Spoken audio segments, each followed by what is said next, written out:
So we are starting right now. So hello, good evening na pala. It's No. afternoon here because I'm in Budapest, Hungary. So Wow. it's 12 noon, but it is evening in the Philippines. So good evening, everybody. Thank you for joining us. Another session of Just Success. And today we have a very special mom. She used to be a guilt-ridden parent, and now she's a happy homeschooling mom. We have Daisy Virtudazo. Thank you for joining us today, Daisy. Yes, I'm so happy and honored to be here, Jason. Again, thank you for giving me the chance to share my story. And hi to everyone who's joining in. It's my goal, though, that with my story, you'll be able to get something that you can apply right away to change your situation or help you with your current situation, and that hopefully may mga pieces that you can relate to and will make you feel inspired. So thank you for having me. Well, thank you for agreeing. I know you have a wonderful story, and we're very proud of you in WFHR. As a student, you've achieved a lot today, so we're very proud of you, and we're really happy that you're sharing your story, especially like by the way, as a reminder for everybody watching, it's Mother's Day this coming Sunday. So and we have an amazing mom with us. Days is an amazing mom, and she's going to talk a little bit about being a mom and homeschooling as well. So that's something that I don't have any kids yet, but those of you that have kids may want to explore it. All right. By the way, Days also has a giveaway for you guys. So to get this giveaway, all you have to do is share this interview and comment that you shared this. Just put it in the comments, and we're going to send you a link to Data's giveaway. Can you tell us what you're giving away? Yeah, sure. It's basically two things. One is my best Upwork tips and strategies that I've used for me to get more private invites in Upwork and also bag premium clients, like how I do that. Second is, if you're someone who's feeling stuck or unsure on how to move forward, I do have a short video series, very short lang naman, on clarity that will hopefully help you. And if you stay until the end of our Facebook Live interview, I do have 2 additional bonuses that I'll be sharing. So it's a total of 4. So we do hope you stick around. Wow, four bonuses. I know you guys want that. So once again, share this and comment shared to get those bonuses. And yeah, let's just go ahead and dive right in. I'm used to calling you Days, but it says here Daisy, so I'm reading your name, Daisy. But I'll call you. Guys, call her Days. That's her nickname. Her real name's Daisy. So Days. Let's dive into your story. How you got started with freelancing. Well, before you went into freelancing, of course, and then how you transitioned into freelancing, and how of course, being a mom is a huge part of that. So, of course, that's going to be part of your story. Yeah. So, take it away, Days. Yeah, thank you. So before I start, again, I just want to encourage everyone who's watching to, if there's something that I've said that you can relate to, feel free to let us know in the comment section para hindi lang kami ni Jason dito. Yeah, and ask questions. Ask questions. Ask questions. If you guys have any questions for me or for Days. All right? Yeah. Okay, so I'll get straight to it. First of all, I'm an only child kasi, and I never, going back to my childhood, I'm an only child. I never got to know my mom nor see her. I was really raised ng father side ko. And my father was, humble enough to admit that he really can't support me. So parang binigay niya ako sa mga tita ko kasi silang nakatapos. So, and laking lola ako, and then laking tita, and all of them are educators. Like, yung lola ko nasa DepEd pa at one time as the elementary director. So we value education. So obviously, ang path ko sa college was to become a teacher. And then, of course, in college pala, I majored in physics. So my first job right after college was as a physics teacher. And then the school I taught in was sa San Juan. It's the school where former President Erap and Gloria Arroyo graduated. Wow. So medyo traditional and strict sila. And then I realized na parang hindi lang ako physics teacher doon. I also taught chemistry, general science, and may advisory class pa ako. Pero I was fine kasi it's my first job right of college. And then I remember when I saw my yung parang job offer, it was 10,000 pesos. Sabi ko, ay, wow, may 10,000 na ako. So, ang laki nun kasi college ako, diba, student, so first job. And then later on, na-realize ko, ay, maliit pala siya. Kasi yung bahay namin na nabili sa Kainta, sa Greenland. And then yung school ko sa Taft, sa Manila. So ang haba ng commute. So nag-rent kami sa Santa Mesa ng tita ko during my college years. And then nung nagka-work ako, nandun ako. And then I realized na, yung rent namin, 8,000. Ang sweldo ko, 10,000. Although hati kami ng tita ko. So 4K bawas agad. Paano yung tubig, yung ilaw, yung mga pagkain. And then I also had a son. So parang kulang. And then talagang computed ko lahat nun.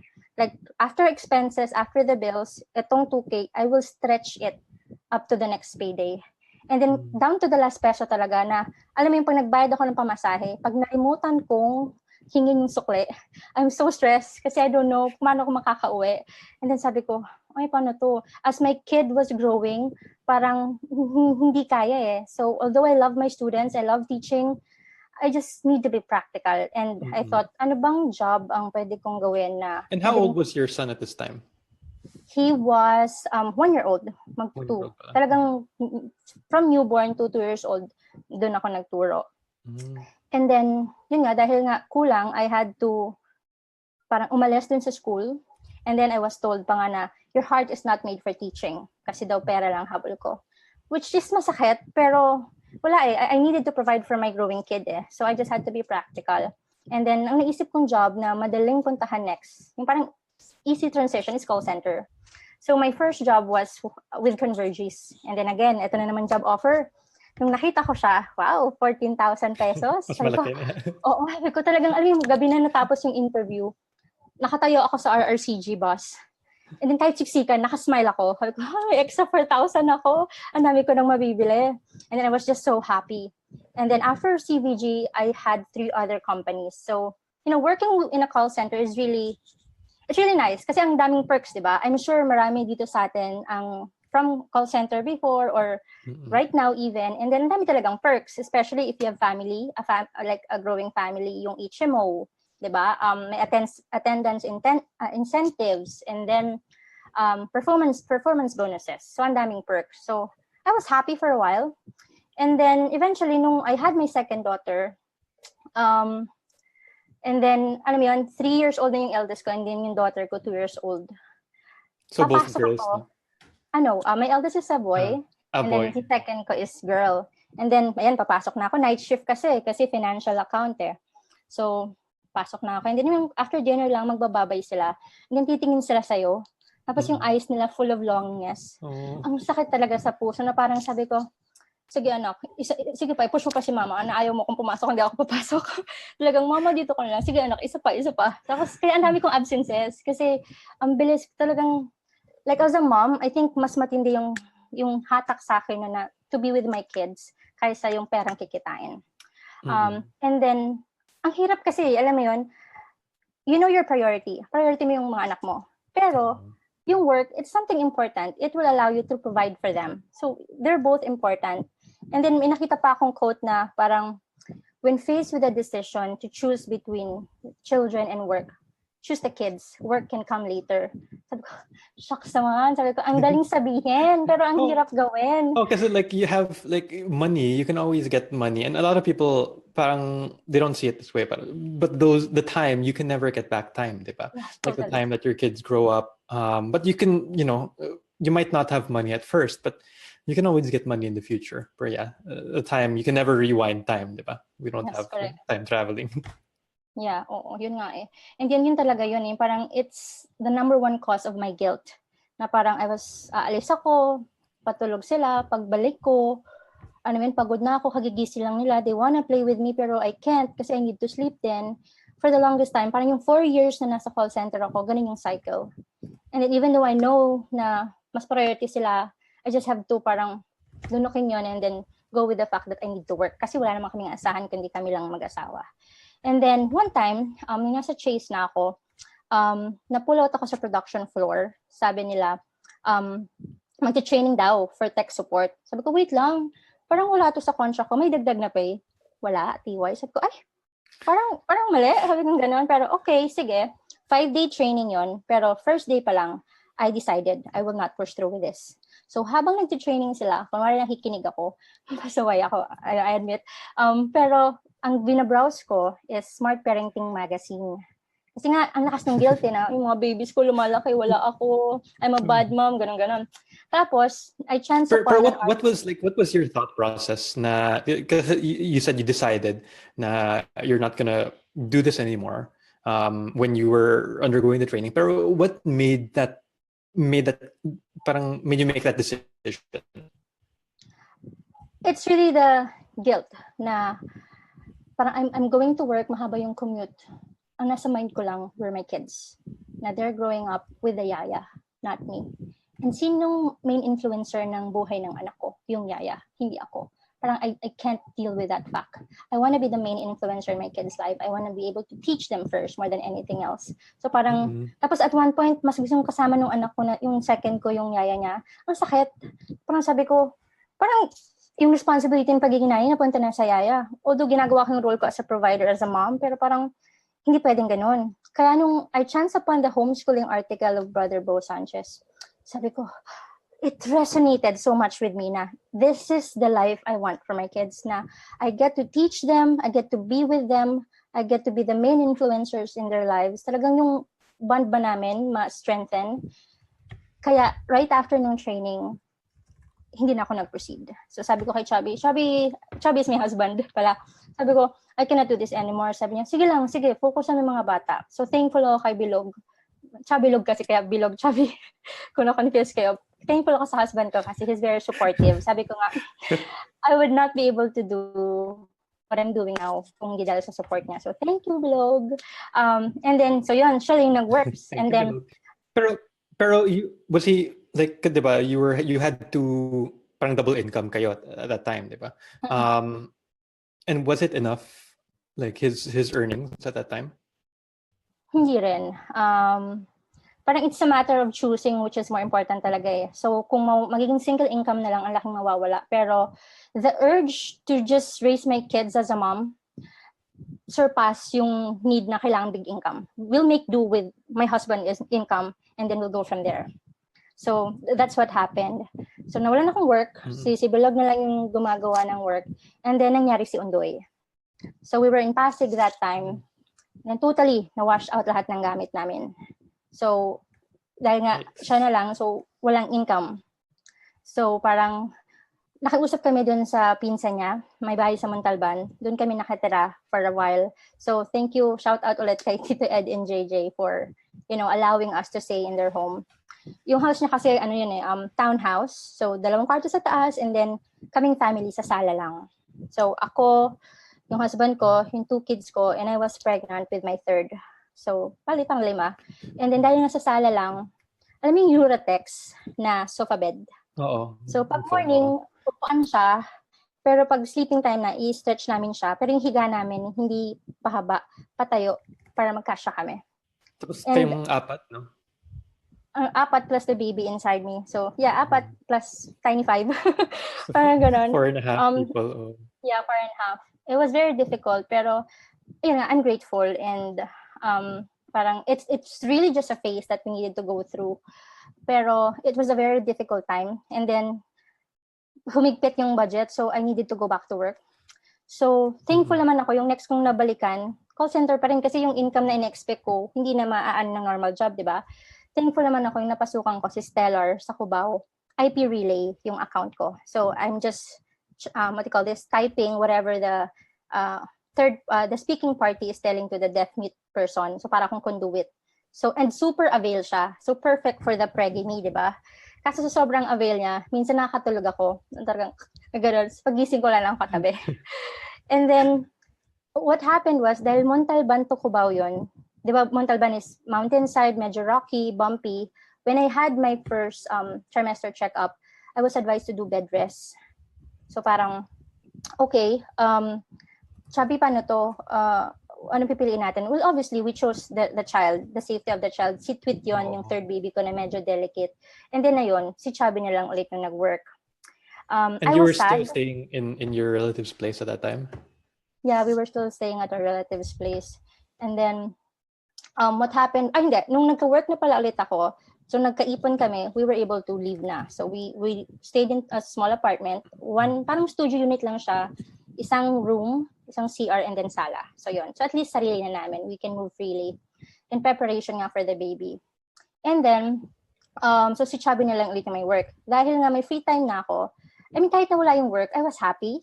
Like, if I'm going to be honest. Kasi ayoko naman talaga na mag-call center work eh. Gusto ko lang mabalik sa kids ko. And then, I remember, even nung nasa call center pa ako, during my unhappy times, nagsisearch ako ng work from home jobs. And dun ko nakita si Udes pa siya nun, si Upwork. What year was this? I started 2012, 13, gano'n. Nakikita ko na siya. Tapos, okay, gawa akong profile. Kaso, di ba, ang daming gagawin. Katamad, totoo ba to? Eh, may work pa ako nun. So, I only go back to Udes or Upwork pag yung kadramahan ko sobra na naman. I will make this happen. Parang gano'n. Tapos, balik sa work. Pero that time, parang the situation called for it eh. Sa bahay lang ako. So, sayang yung time, naghanap ako. So, I built my profile in Upwork and then I took tests. Ang una ko pala naging job, kasi nung kinumplete ko yung Upwork profile ko, wala pa rin nag-invite. So, sabi ko, ano kaya ang pwede ko pang gawin? Saan ba ako magaling? Sabi ko, I can speak well. Siguro pwede magturo ng English. So, ginugol ko literal, English jobs from home. Lumabas si Rare Job. I don't know if you're familiar. Para siyang, Rare Job. And then doon, ang tinuturuan ko ay Japanese clients na parang conversational English, grammar, business English. So, masaya siya in a way. Kasi it's not enough. Kasi parang 120 per hour ako and then booking system siya. So, let's say mag-open ako ng slot 9 to 12. Mag-iintay ako. Minsan walang magbubook. Or so, kung may mag-book man, last minute. So if walang magbubook, you're not earning anything? Yeah, you don't. You even though like you're waiting there in front of the computer. Walang bayad si wait time. You only get paid if you taught a student. So it's another source of income, pero hindi siya stable in a way. So sabi ko, hanap kaya akong iba pa. So nag-apply ako sa Upwork. Well, hindi ako nag-apply. Nag-apply ako pero walang tumatanggap. And then I took this exam. I remember it specifically about phone etiquette. And then biglang may invite. Sabi ko, and then in-offer ko $3, which is not advisable. But at that time, kasi mga complaints ako, parang, $2. So $3, parang hindi ko naman kaya mag-1. Sabi ko, sige, $3. And then, ang balik ni client, $3.50. Sabi ko, wow, I deserve more. Parang ganun. So, $3.50 times gantong hours, kinumpute ko, ang galing, parang call center na. Sabi ko, pwede to.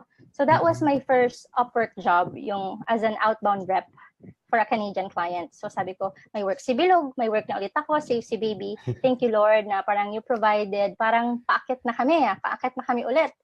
And then, when I gave birth, edi ayun na, medyo na yung funds kasi si Chubby naman, siya yung nawala ng job. So, sad siya, pero yung iniisip ko, galing ni Lord, kahit nawalan si Chubby, ako meron, may sasalo. So, parang there's always at least one of you meron. Yeah, at least one of us meron. And then, I remember, parang 3 weeks after I gave birth, Sunday nun, Sunday family day.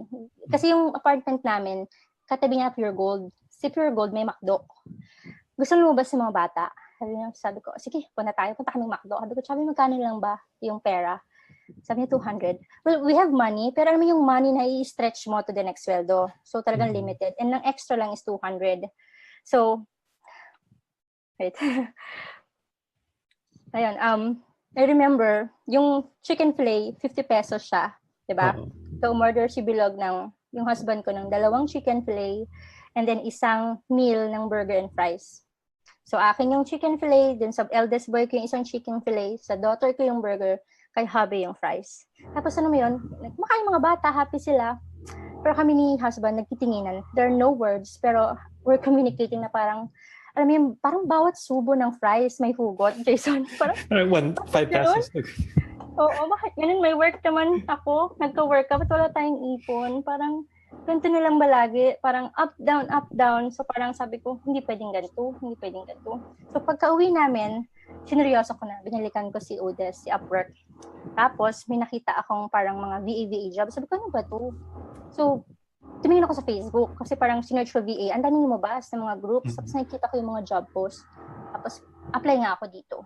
Nag-apply ako kasi nireject ako kasi they require 6 months experience. Eh, wala ako noon. Sabi ko, ay, ganun. Okay, fine. So, iniwan ko na muna siya. Balik ko kay client ko. And then I remember, December 2012, noon, dumalaw yung papa ko sa bahay namin kasi gusto niya makita yung apo niya ulit. Si Tweet, yung bagong panganak. Tapos, nangamusta siya, anong gift ang gusto mo? Sabi ng mga kids, rubber shoes. Sabi ko, okay. Tapos biglang he received a call na he needed to parang umalis. Sabi ko, hindi papa, dito ka na. Paskong Pasko, iwan mo kami. Sabi niya, hindi Christmas anak kasi... Day mismo? No, 24 pa lang. 24. Christmas Eve. Parang Eve, mag-morning. Tapos nung hapon, aalis daw siya. Sabi ko, hindi papa, dito ka na. Ngayon ko lang magpapasko eh. Sabi niya, hindi bebe, kasi yung pinsan ko, yung parang pinalaki niya, ngayon niya ulit may kita. Sabi niya, kita lang tayo bukas. Sabi ko, okay, fine. Sumalis siya. So the next morning, Christmas, December 25, pupunta kasi kami sa lola ko sa Cainta to visit her. Tinawagan ko yung tita ko na, parang, Tita Lynn, do you want us to parang drop by your place para sabay na tayo? Hindi siya sumasagot. So tinawagan ko yung tita ko sa Cainta. Sabi ko, Tita Elsie, we're on our way po. Punta na kami dyan. Daanan ko lang si Tita Lynn to visit you and lola. Tapos sabi niya, she was silent. Sabi ko, why po? Sabi niya, be, huwag kang mabibigla. Sabi ko, wala po, kaya ang dami nang pumasok sa isip ko. Tapos sabi niya, be, wala na si papa mo. Sabi ko, wait lang. Sabi ko, I know what that meant. Pero I was lost. Hindi, kasama ko lang siya kahapon. Magkikita kami ngayon. Anong wala na? Sabi niya ganun. Tapos sabi niya, Papa was shot. So he was at the wrong place at the wrong time. And I remember dun sa kotse, I was just screaming hysterically na parang, no, God, kasama ko lang siya kanina. So December 25, 2012, dumiretso kami sa St. Peter. I don't know, Quezon ba yun? Basta yung St. Peter, Peter Church na yung morgue. Mm-hmm. And then pagpunta ko sa morgue, nandun si Papa. I remember the smell of death. And I was so angry at myself. Kasi if I had pushed for what I want, na hindi Papa, Pasko ngayon, sa amin ka magpasko, bukas mo na puntahan yan, he could still be alive. He was just at the wrong place at the wrong time. And I blame myself for lacking the courage na parang i-push yung gusto ko for what I want. Kasi if I did, buhay pa siya ngayon.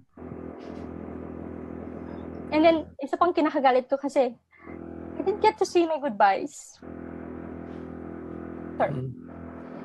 It's okay. And I don't know what to say, but I'm sorry to hear that. I'm condoled, and it's the parang isa sa mga lowest point of my life ko na I realized kung may one lesson man doon, it's that our time on earth is precious. And if you love someone, let them know. Hindi lang through words, through text, kasi iba-iba tayong love languages eh.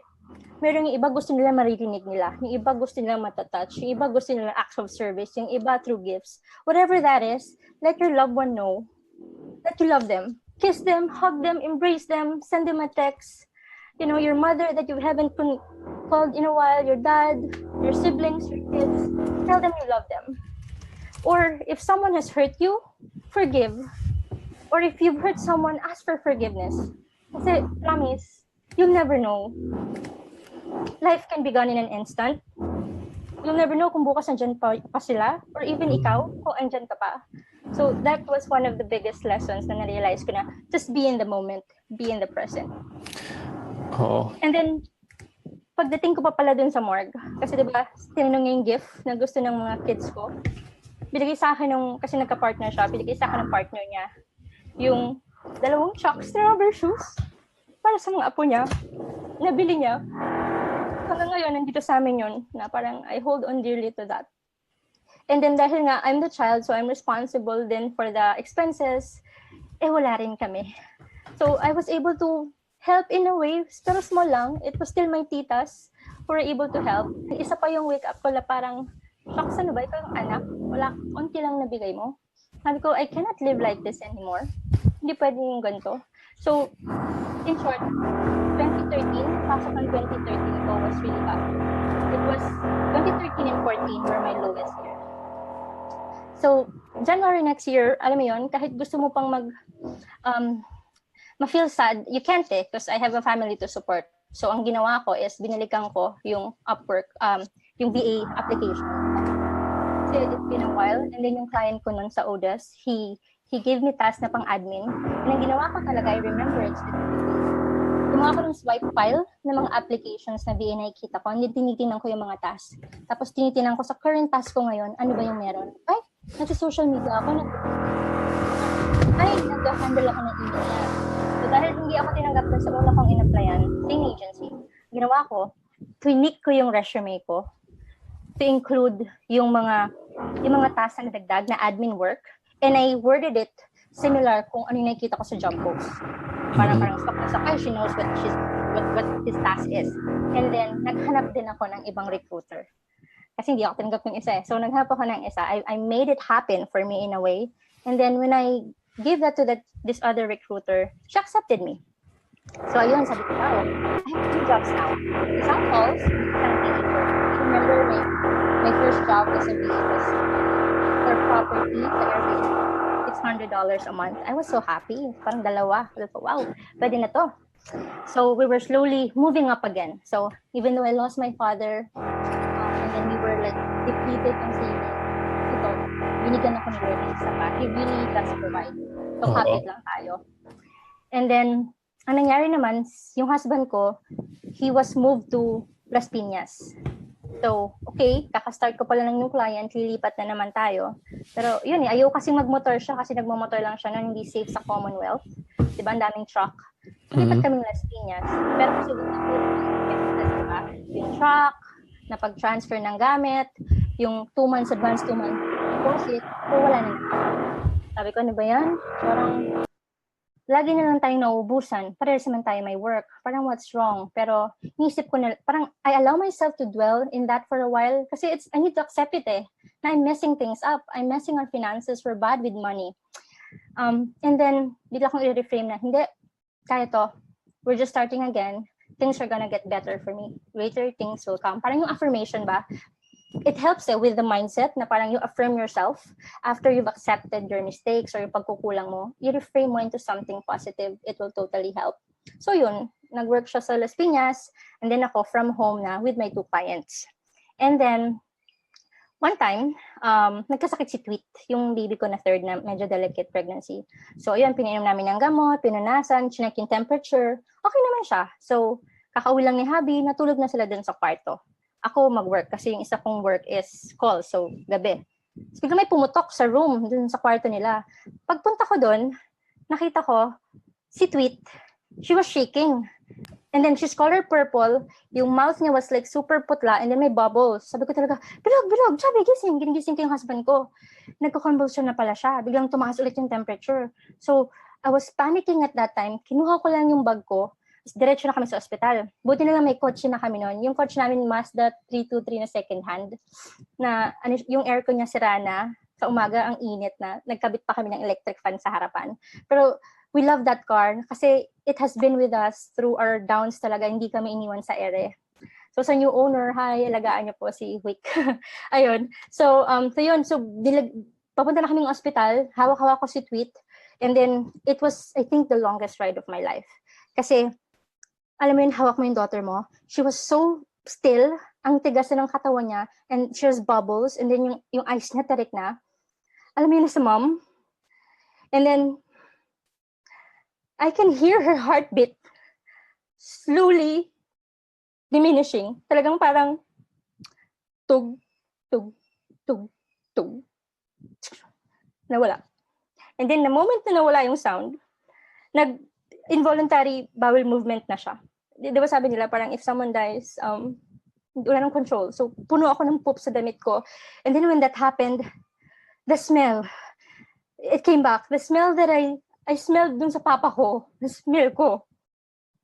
Sabi ko talaga, no, I know what was happening ulit, pero ako, in denial, no, I will not accept this. I will not accept this. Lord, no, no. And then pagdating namin sa ospital, hindi kami tinanggap kasi wala kaming pang down. Sabi ko, maghihingalo na yan ako. Hindi niyo pa inaasikaso. At buti na pakiusapan namin sila na parang sabi ng husband ko, hindi po, mag-withdraw lang po, mag-withdraw. Pero in all honesty, wala kami, kasi kakalipat lang. So, start from scratch. Mangungutang lang kami sa friends, sa kapatid. Buti pumayag. And then, yung naasikaso nila si Tweet, hinabad yung damit, binuhusan ng malamig. She moved and she cried. So, parang, dun lang ako nakahinga. Sabi ko, Lord, thank you. She's safe now. And then, nandun na kami sa room niya sa taas. Talagang, lowest point and may parang awakening in a way na parang, I will never be this helpless again. And then I was thinking, how did I end up here? May work ako, may work si Chubby, pero bakit wala pa rin? Alam mo yun? And then I realized, nung inisip ko, it's her fault. Wala akong ibang sisihin kundi sarili ko kasi everything that happened to our lives is because we allowed it. And it's not the big things. It's the little decisions that we made daily. Yung mga small decisions na led us to that moment na wala pa rin. Kasi, bakit kami walang ipon? Kasi, magastos kami. Ano kami? Party now, tiis later. Ganun mentality. Gusto ng mga bata to bilhin. We're so much, with what happened with my dad, I was so focused on the present, just enjoying it, that I forgot to prepare for the future. So sabi ko talaga, okay, alam ko na ako may kasalanan. Nakakainis siya kasi wala kang masisi, no? Pero I had to accept it. And the better question is, how will I get myself out of this situation? So yun talagang inisip ko. So nung nasettle na si Tweet, gumaling na siya, bumalik kami, nag-apply ulit ako ng job. And then I realized na, okay, I can actually dictate how much I want to earn. And then, nung na-realize ko yun, nag-invest ako in myself through courses, attending free webinars, talagang ginalikat ko lahat. Na kasi I want to specialize, I want to earn more. So, I eventually got 3 clients na let go ko na yung calls. Kasi pag calls, medyo talika, di ba? Kasi may hours. So, nilet go ko siya. Pero, I only did that when I was sure na may sasalo. So, andun na yung 600 na client, and then I got another one and another one. So, they were 3. And we were stable. My husband got a job again. So, sabi ko, this is it. Better things are coming my way. Better things are now coming my way. So, parang I realized na, yun nga, I can take control of how much I want to earn. And then, it's not advisable though for everyone na, di ba, magbili ng courses and all. But at that time, I needed to do that for me to be able to realize what I want and what I don't want. And I realized that. And when was this? What year was this? This was 2015 na nag-start akong mag-VA, and then dumami yung clients ko ng mga May 2015. And then I even saw your ad. I PM'd you, I don't know if you recall. Parang yung ad mo is, earn 80K from home 4 hours a day. So I PM'd you right away. Sabi ko, hi Jason, almost ganyan na rin yung earnings ko, pero hindi 4 hours a day, 16 hours. Sabi ko gano'n. And then, I think you invited me to be a beta tester. And then, yun nga. So I was able to study more, invest in ourselves talaga para, alam mo yun, kasi it's not an expense eh. If you think of the outcome of the results it will give you, it's an investment. So number 1 is to invest in yourself talaga. And then after that, 2016 naman was my talagang breakthrough year. Like, tapos na ako sa hikahos.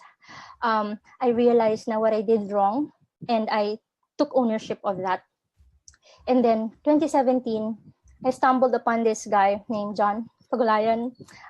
He totally changed how I do things. And it starts with the mindset. Talagang yung mindset shift, I think, is the biggest thing that helped me.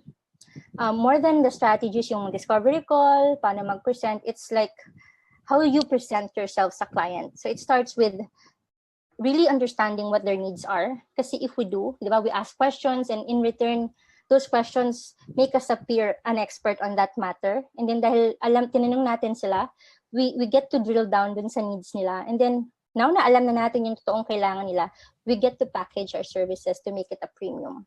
So yon, in 2017, I was able to really scale my business, so to speak. Kasi parang 2 years, I just had these 3 clients, 2015, 2016, and 2017. I learned na, oh, I want to be an OBM, online business manager. And then because of that, nga sa investments, sa courses mo, with the John and with the people, like the network that we have as freelancers is very supportive. Surrounding yourself with people who have the same goals as you totally helps talaga. And then now, I can honestly say na I'm a happy homeschooling mom. Like, I start my day with my cup filled. Kasi, okay, I start my day, parang I choose my schedule. So, morning, pagising ko ng 8, morning routine. Minsan earlier pa nga, 5:36. I try to wake up para may me time. Kasi with the homeschooling and work, medyo wala na. So, gawa natin ang paraan. Gising akong maaga para may me time ako. So, my cup is filled for myself. Not just as a mom, as a wife, but as me, as Daisy, filled na siya. Check. Next, I get to homeschool my kids. Yung pangarap ko na kasama ko sila, I get to teach them. Alam mo yung light bulb moments? Minsan magbabato na lang yung anak ko ng mga facts na kahit ako hindi ko alam. And I won't get to see that kung hindi ko sila na homeschool. So that's one of the biggest blessings. And then we homeschool 9 a.m. till 12 or hanggang 1 kung hindi natapos. And then 2 p.m. or 3 start na ako ng work. My day is packed all the time, pero kasi this is the life I want eh. Ang priority ko talaga is maka-homeschool ako. I be with my kids. And my order kasi ako of things. Like, as long as my cup is filled, yung pinaka-source of guilt ko, which is I'm not a good mom, I'm not doing enough, pag filled yon, the rest can follow. So dahil nga, I've structured my day na homeschool. Once that check, whatever happens the rest of the day, I'm good. And I work good din naman at night. So yon. So really, right now, I think I'm at my happiest, but I know that greater things are coming my way. So there. If you can relate, guys, with anything that I've said or shared, please let us know. Hindi ko pa nakikita, pero I will read through them later. And siguro, Jason, if you'll allow me lang, I have a few things that I want everyone who's listening to take away from this. Yeah, and we'll go to that later towards the end of the interview. Is that okay? Okay. Yeah. Sure, no problem. Yeah, but there and guys, if you have any questions for Days, Days has an amazing story. I've heard snippets of it before, but hearing it, it's very impactful. I know you guys. Well, let us know in the comments. Let us know. Has it had an impact on you? Or yeah, just let us know, especially those moms out there. I saw some comments earlier. Of course, we didn't want to interrupt, but we saw some comments earlier. Well, one of the common comments earlier was si Chubby Log. Everyone saying hi to Chubby Log. Sikat ka na, Chubby. So Chubby Log is cute kasi ng endearment niya. But yeah, what you went through with your dad, and shortly after, with your kid, how many months after was that? Parang yung gap dun. It was very short. Kasi December, I think less than 6 months. Less than 6 December months. si Papa, and then bago mag third quarter ng 2013, nangyari yung kay Tweet. Oh, so it was, and that was like one of your big turnaround moments, no? In your life. Yes, really. I won't be helpless at the expense of my loved one's life. Parang super yun eh. Yun talagang pinakamalala na wala kang magawa. Anak mo na yan, hindi mo kayang i-save kasi anong ginawa mo, di ba? So yeah, that's my lowest point. Kasi they're both like, there are the two. Mas malala lang yung kay Tweet, I think. Mas yung impact kasi aside sa she's my daughter, I could actually do something about it eh. Di ba? Kung may pera lang ako, sana napabili siya. Yung kay Papa kasi medyo talaga in an instant, nawala lang. Yeah, and I guess we can't stress enough. Those, like what you said, I really agree with what you said. The time that we have right now is so important. The time with loved ones, rather than focusing on, we talk because we talk a lot, in our interviews, in the group. We talk a lot about earning, making money, because we know that's important. But it's important for us to know our priorities, right? Because if we earn so much, if we make so much money, but we don't have time for our loved ones, then it's just a waste, right? It really is just a waste. So yeah, focusing on that time and making the most out of that time, that is really important. You know, your priority is really being a mom, and everyone's saying you're well, LJ's question here is, are you a wonder mom or a wonder moms? I'm just a mom with a big why, and it's all by God's grace that we're able to survive it. Even like all of us, diba? If you look back at your lowest moments, na-survive mo, diba? Na kahit palang wala ka, na-survive mo. And it's because God is lifting us through those times para ma-survive natin yun. So I know I did something. I took action definitely, pero without His help and guidance, I wouldn't. And God's there to take us through those difficult times, diba? Yeah, totally. So it's important to have that centering, that priority of you being a mom, you putting God first in your life. Very, very, very important aspects of your life. And I think and guys, if you have questions, type them in the comments. Yes, guys. Well, we have some comments here. Like everyone, like Herline and Shoden specifically said that they're glad to have known you, and love you guys. Sweet comments. Charito for saying a mother's heart is the bravest heart. Janet Rubio, she can't heart this interview enough. So yeah, we lots of support and love we have in the comments. But if you have any questions, let us know as well. Yeah, let us know, guys. Yeah, and share this interview. Days has some best practices and tips that she can share. But like a lot of what we're talking about here, like in this interview specifically, is priorities, having the big why, and one, like, we talk about time. We talk about time with family, time with what you really prioritize. And one thing that I'd like to highlight in your interview is the changes that you've made in your life. Okay, the changes you made around 2015, 2016, but you around that time period was the time you made those major changes to bring you where you are today. Well, not minor changes, but multiple minor changes. Can you, and I want to ask about that, can you share some like the small things lang that you changed? Because you mentioned, diba, like you were living for the present at that time, diba? Parang, you weren't thinking about the future. You were too much focused on the present. So what were those small little behaviors? And I'm asking this because these are things that each of us can apply in our own lives. Yeah, totally. So yeah, when it comes to finances naman, kasi parang yun ang common source ng parang pagiging powerless namin. We became very intentional with how we spend our money. So, 'di ba yung formula na usual is parang salary, expenses, save. Kami talaga, we became intentional na salary, savings, pay yourself first, and then the rest, pagkasyahin, like expenses or something. Basta lang meron kaming pang rainy day fund. I don't want to say emergency kasi parang negative framing. So, ayan, positive rainy day fund na and then so yun, and then it doesn't have to be big. Na kung ano lang matatabi, pero you have to set an amount. So, siguro kung 20% of each, di ba, ilang clients yun. So, marami na yun. And then if you can increase it a little every time, and then yun, it helps. Yung small baby steps nga. And then another is really investing in myself. When I say pay myself, so nag-save, pero another way is kasi, okay, I analyze, ano bang ginagawa ko ngayon? Do I still want to do this? If no, okay, anong gusto kong gawin next? And then naghahanap ako ng free kung meron. Pero kasi the problem with that is, ang dami. And then if it's free, parang you take it for granted in a way, di ba? Mm-hmm. So parang naghanap talaga ako ng trustworthy na, mentor ng gumagawa ng course, and I invested in that. And yun, and then third is yun nga, just being mindful. Na whenever bad things happen, mahilig kasi ako magwalo eh. Mahilig akong paawa effect na, kasi I need to cry, I need to emotional ako in that way, I need to feel it na talagang to the core of my bones. And then, okay, tama na Daisy, okay na. And then reframe it, na parang, okay, how will you get, that's the question eh, how did you get there? How will you get yourself out of that situation?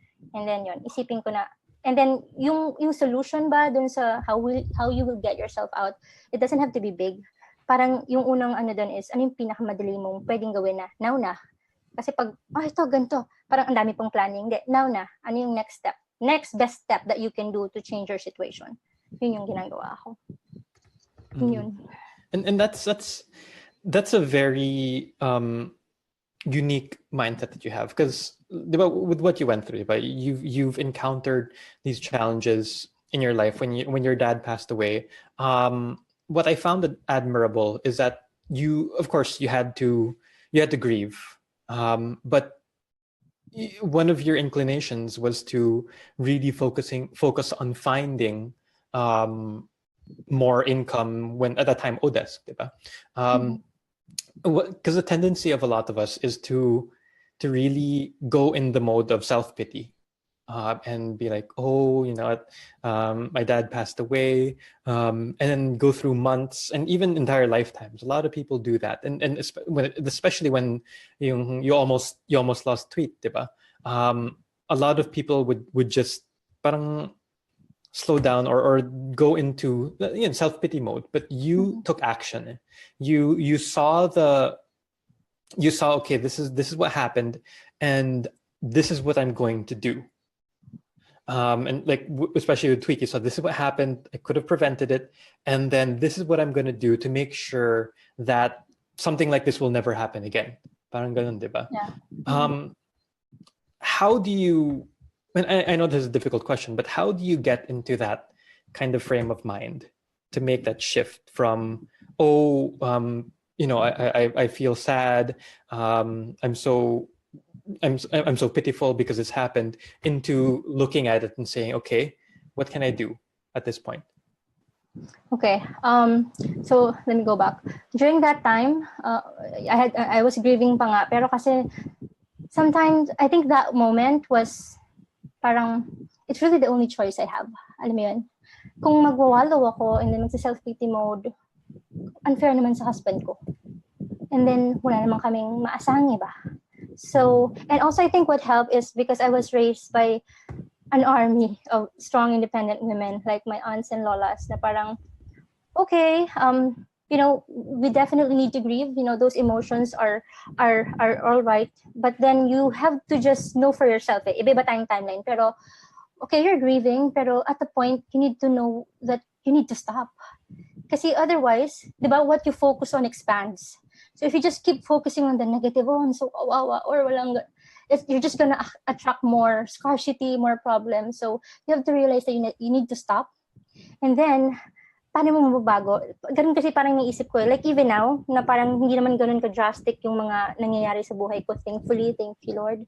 Pero pag may problema, ina-acknowledge ko talaga yung feeling. Nainis ako. Iyak ako, kakape ako, Netflix ako. I need to let myself feel it. And then pag na-feel ko na siya, nag-kick in na si brain. Na parang, okay, what do you do next? Kasi the world will not stop. The world does not care if ganyan ka. And meron kang family to support. So ano nang gagawin mo? I think that's what helps me move forward. Just acknowledging it, allowing myself to feel the feeling, and then let go, and then think of ways to change my situation. Okay, so you guys heard that. So that was it's a very good mindset to take, very good frame of mind to take, and it's like I admire you for being able to do that. Carla Aberion saying, you are super amazing, heartful, and genuine wonder mama. Thank you. Lodi. Love you, Dave. Love you. Nits, I will watch this again. Oh, she's gonna watch it again. Catherine Cardano, how do you manage your time homeschooling your 2 kids and then work in the afternoon? May natitira pa ba na lakas? Yes, meron pa naman. Kasi nga, you have to start with, okay, what kind of life do you want to live? Diba? What's your goal? What does success mean to you? For me, ito yun eh. Like, even though hindi ako like billionaire or something, this is successful for me. And then, again nga, priorities. Priority ko mag-homeschool eh. So and then kasi with homeschooling, it's not school at home. So you don't need to segment the subjects. What happens with me, especially yung elder kids ko, medyo matanda na sila, they can learn independently na. So si tweet na lang kasi mag-grade 1 siya. Pero if you think about it, sa elementary, grade 1 to grade 6, let's say for grammar, ulit-ulit yan. What is a noun, verb, adjective, pronoun, di ba? Ulit sila. And then what will help if you have multiple age kids is you just increase the intensity or yung level of difficulty. So, si Tweet mag-noun ngayon, DJ grade 4 noun na naman, pero ito sa paragraph na. Ano yung ganon? So, you can combine subjects and integrated yung lessons. Let's say ang topic is life cycle of a butterfly. That topic alone, ang dami ng subjects. Meron ng science, my vocabulary, comprehension, my math, like ilang days from egg to caterpillar to ganon, and then my art, if you let them draw, and then my history, find books about, butterflies. So homeschooling is not school at home. It's a lifestyle and it's an extension of parenting. So even though our lessons are done na for the day, let's say sabi ko, diba, 1 p.m. tapos na, homeschooling doesn't end there. Kasi homeschooling is also about the relationship that you have with your kid, the interactions that you do with them daily. So, and then it's amazing kasi right now, they're aware na they see the value of work. Like my daughter, she's great at painting and she approached me na parang, Mama, diba you do courses? Can I do this? Parang ako, nga no. Diba entrepreneurial? Yeah, I want to raise my kids to be entrepreneurial minded. And then homeschooling really allowed me to help support them to pursue their passion. Early on pa lang, nabibuild na. So gumagaling habang bata, walang wasted time. I think that's one thing na kaya siguro nahirapan yung iba mag-picture is akala nila, 9 to 9 to 10, math, 10 to no. I make my lessons integrated para, and then relax. Ayoko kasi silang ma-pressure. Learning should be fun, diba? So let them worry about that sa college. Pero now, and then if you look at it, like years from now, would those math worksheets really matter? Gusto mo ba maalala ng anak mo? Si mama, lagi akong sinisigawan, hindi ko alam yung multiplication ng 8 times 6, di ba? It won't matter. What will matter is yung relationship mo with your child.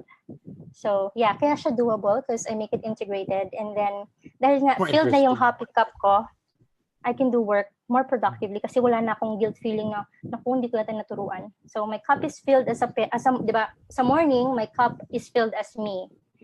Sa morning naman na 9 to 1, my cup is filled as a mom and a teacher. And then I do my thing as they see the, OBM or whatever sa hapon. And then before sleeping, chika-chika. And then what helps pala is si Chabilog kasi he really supported me all throughout this process. I wouldn't be able to do what I do. Siguro nakikita niyo siya, kasama ko sa mga events. He will be more active soon dahil sikat na siya. Kasama ko siya sa mga meetups. MVP talaga dito is si Chabilog actually. Oo, si Chabi talaga. Okay, thanks for sharing about homeschooling. By the way, you have a blog then about homeschooling because I know a lot of parents here are going to be curious about this whole homeschooling thing. Can you share your blog? Yeah, and can I share my homeschooling? Oh yeah. Mm-hmm. Oh yeah. So my blog is thehomeschoolingwam.com. Or para mas madali, since we're all in Facebook, just search Happy Homeschooling Moms. Happy and then Homeschooling that's Moms. my group where I share about homeschooling and working from home. So join na, guys. Thank you, Jason. No problem. Yeah, but because they're going to be, we can't talk too much about it, but Happy Homeschooling. Oh, yeah, I see it. And then your cover photo, because there are other Facebook groups, but your cover photo is there. And the homeschoolingwam.com. Yep. Okay. Sorry, guys, there's some construction going on here. I noticed you guys noticed earlier.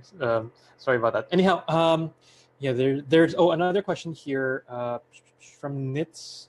She's asking if you have a helper for the household chores.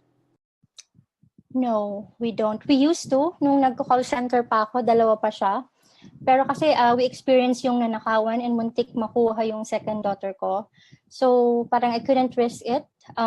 Even after that incident, we had helpers pero nawawala sila after mag-advance. And I think now kasi my kids are grown na, so we don't need it. I mean, part ng homeschooling din, we help, everyone is included in the dynamics of our life. Parang, okay, my eldest son, siya yung maghugas ng plato sa morning and dinner. Yung daughter ko, lunch and merienda. Si Tweet, taga-set ng table. Parang, it's parte. That's, hele, if grade 4. So, parang yun na yun. Parang, everything is incorporated into real life with homeschooling. It's not what you think it is na, yung common misconception. Yeah, very interesting. We don't have... It's very interesting the way you're integrating everything as a household. So yeah, definitely check out that blog. Once we have kids, then we'll check out yung homeschooling and mag-play group. Set up ng mga play dates and stuff. Yes. Okay, yeah, so let's see what other questions you guys, mga goals. A lot of people are inspired. Si Mary, si Catherine, Mary Jane, they're inspired by everything you're sharing. Kanina pa yan actually. Thank you, everyone. You're inspiring and reaching a lot of people. Anna tried homeschooling, pero attend daw siya sa seminar ni Bo. Just go to the blog. Yes, go. Ni Days. But yeah, wala silang formal school, no? Your kids, they never... Tweet never did. It's like secrecy, si Tweet, since birth homeschooled. Pero my 2 eldest, they were at school once. Kaso, what happened was, nabore sila. And then, alam mo yun, pagdaan ko ng school one time, ang sinusulat sa board, 144. 145. Sabi ko, my gosh, relevance. Tapos, isang beses sa parang, mama, sabi ni teacher, etch daw. Sabi ko, no, baby. Di ba parang the basics? I'm a teacher, so I respect teachers. Pero parang yung ganun na parang, sabi ko, ay, siguro naman, kaya kong turuan. Physics ka naturo ko sa high school. Siguro I won't mess it up naman. And then once you realize na it's not really just another educational option, it's a lifestyle, it's an extension of your parenting, mas magagrasp mo siya, guys. So, yeah, join na kayo sa group. All right. Yeah, go ahead and check out the blog and the group to find out more about that. All right. So we're about wrapping up. Can you share with everybody the lessons you want them to take away before we end this interview? Yeah, sure. I have a few. Ninote ko talaga. Makalimutan ko. Let me see. Okay, yeah. Number 1, I think, is I just want you to realize na you have the power to change your situation. Just let that absorb you for a minute. You have the power to change your situation. You just have to decide na you've had enough. I'm not gonna settle. And then once you've decided that, then you can take action. Kasi you have the pen to the story that is your life. Buhay mo yan. So write it and live it the way you want it to. Especially now with the digital era, we cannot really do anything. So once you're clear about that, next is you can start taking actions, and they don't have to be drastic. Just small steps. Basta sabi nga ni John, consistently mo gagawin. Okay yon, kasi eventually it will lead you to your goals, diba? And then another thing is, I think the easiest way for you to, get to your goals sooner is by investing in yourself. So it can be with courses that you see around that are inclined with your interests, or another way is finding a mentor. So look for a person who's living the life that you want to live, and try to emulate what they're doing, and then tweak it later on to suit your life and your personality. I think that's one of the easiest. And then another thing is you have to realize that your decisions matter. Everything that's happening in your life right now is happening because you've allowed it to happen in the first place. So whatever situation you're in, isipin mo, why did you get there? It's because of those decisions, the small decisions that built up to that moment. So you have to realize that you should not take it lightly and make wise decisions talaga. And another thing is, which I think is the last one. Another thing is you have to, kasi diba with the freelancers, ang daming lodis natin dyan, and then mga kasabayan tayo, and then later on makita mo, ay sila may progress, ako wala. So nainggit ka. That's normal. I feel that too. And then again, ako talaga I wallow in that for a while. I need to feel it para mag-kick in si alpha brain na, ay, tama na. So allow that to happen, and then reframe it. To tweak it into something positive na, okay, siya nga nagawa niya yun, siguro kaya ko rin. And then reach out kasi most of them naman very responsive. And then you have to define your definition of success. What does success mean to you? Time mo with kids, business ba yan? Talagang super bongga yung career mo? And focus on that. Once you've found your definition of success, like what does success mean to you, focus on that para hindi ka ma-derail. And if may makita ka man mainggit ka, okay, fine. And then how can you achieve that too? Diba? And then lastly is, ayun, focus on your own timeline nga. Parang, di ba, ito yung gusto mo, focus on your own timeline, baby steps, and eventually you'll get there. And lastly nga, yung sinabi ko kanina, which encompasses everything. More than career, more than, kids, or it's about life. Our greatest resource is time. So, don't worry too much about the past. Yung yesterday, tapos na yun eh. Just learn from it, and then whatever you can grab from that, use it in the present. And then, don't worry too much of the future kasi it hasn't happened yet. Pero prepare a bit para you won't be, caught off guard. But really, live in the moment because you'll never know when your time is up or when your loved one's time is up. So maybe after this live, go hug your spouse, your girlfriend, your sibling, your son, your kids, your dad. Make them feel love. And if you've been offended by someone or hurt by someone, let them know. Not just to also hear their side and then makapag-forgive kayo. So let's all forgive each other. Those that hurt us, we forgive. Those we hurt, we apologize. Kasi life is too short to carry all these unnecessary grudges talaga. Parang mas light lang na, di ba? Happy ka, you're living the life you want, and then you're helping each other instead na may sama ka ng loob dito.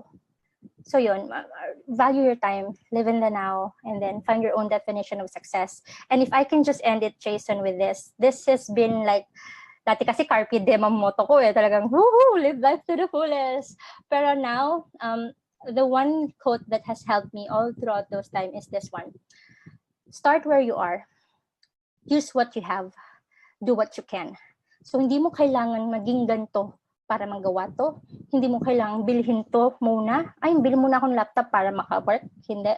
At hindi mo kailangan na maging somebody to achieve your goal. Just baby steps. So again, start where you are. Use what you can. Start where you are, use what you have, do what you can, and then may dagdag lang ako. Do it the best way you can. So yun guys, I hope I was able to inspire you. And yun nga, if you've stayed until the end of our live, I do have 2 additional bonuses for you. So diba yung una is about the Upwork strategies and tips. Second is about finding clarity. Yung bonus 1 ko is about if you have kids or siblings na school age pa and you want them to learn to love reading. So I'm gonna share with you a video tip on how you can raise kids who love to read. And lastly, if you're interested with homeschooling, I also have a video series about homeschooling 101 para mas ma-inform kayo doon. And guys, if you were able to relate with anything I've said, please just write in the comments of this live na greater things are coming my way. Let's all claim that. I'm claiming that for you as well. Greater things are coming your way. Go guys. Yeah. Thank you. Let's declare that greater things are coming. Coming my way. My way. Greater things are coming my way. And Affirm. I agree. Yeah, it's an affirmation. And we make it come true. Like I totally agree with what you shared. Days that what the circumstances we're in and everything we do. Like we are responsible for our own lives, right? Yeah.